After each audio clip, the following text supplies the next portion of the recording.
bagong project ni Manny Villar.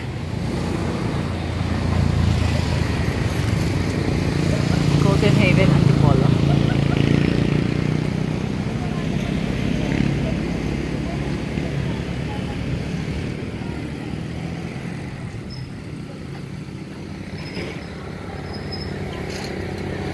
Time check right now is at 5:30 in the afternoon.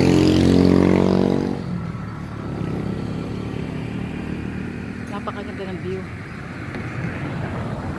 By the way, kumuha na ako dito ng 2 lupong investment.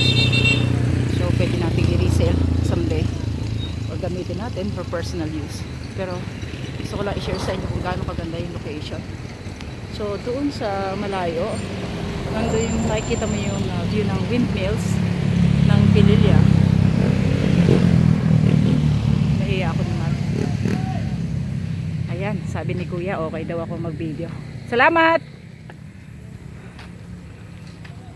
Actually, nag-sign up na ako ng bilang agent, sales agent dito. Hopefully, ma-process na yung papers ko. Pero, gusto kong i-share sa inyo kung gaano kaganda yung location. Hanggang baba po ito. Yung property niya is pababa. Yung kinuha ko is ano niya, parang black. May black numbering sila, or ang name nila dito is ginamit nila yung name ng parang names ng mga popular na mga name galing sa United Kingdom. Yun ang pangalan ng mga gardens. So, nandun ako sa block number 9. 2 loan lots yung kinuha ko kasi mura pa at very affordable at napakadali ng terms. Meron silang 0% interest for 2 years. Meron spot cash at meron silang payable up to 5 years. So, doon po sa side na yon, doon yung paggawa ng semento, yung bundok na yun. Yan. And then, yung may mga bahayan doon, pula, ang lubog, yun ang Teresa. Pililla, doon sa medyo likod, yung mga windmills.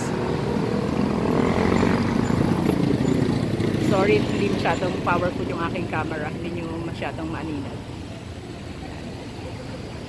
So, napakaganda ng tanawin dito, at napakaganda ng weather, lalo na po from December to February. Amihan ng weather dito. So, usually pag January mahangin dito na hindi mainit at walang ulan.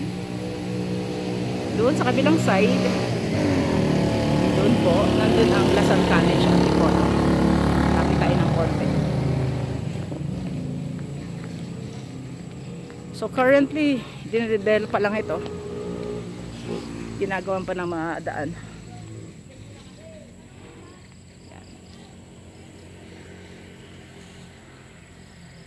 At may makikita kang lugar doon na may tubig. Yun yata yung if I'm not mistaken, lugar ng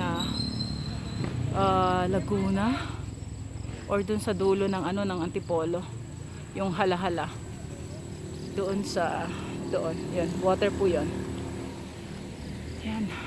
At dito naman sa likod natin, yung pinaka main highway ng Silawis Extension galing na Simbahan Bayan, Antipolo. Yan, ito.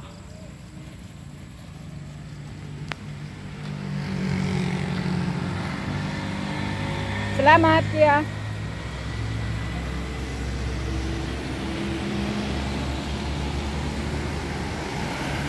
So, buha na po kayo hanggat mura. Napakaganda ng location niya.